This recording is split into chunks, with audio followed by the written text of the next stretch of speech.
So ads on Bing, also known as Microsoft ads, have about 1 to 5% of the search volume that exists on Google. So it is not as high volume as Google ads by any means, but depending on the industry, there are a lot of businesses that neglect Bing. And it might be worth looking into that for your company if you're a service provider or you sell something that people look up in a search sort of fashion. But just keep in mind, there's not going to be that much room to spend there compared to what you spend on Google ads. However, because a lot of businesses neglect that, there can also be a much lower cost per click.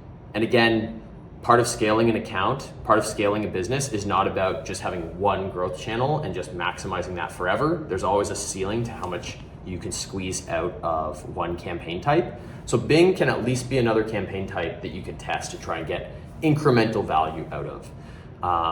One thing I'll also say is Bing actually can often be an older demographic and sometimes a corporate demographic. If you just think about what Bing is, it's a Microsoft-based search website. And who are the kinds of people who don't change the default search browser or the search homepage of a brand new computer, a brand new Microsoft computer? A lot of times it can be people in a slightly older demographic, or it can be people who are assigned Microsoft computers at work and they're not as attached to customizing their setup because it's their work computer. So sometimes it can do really well in certain niches.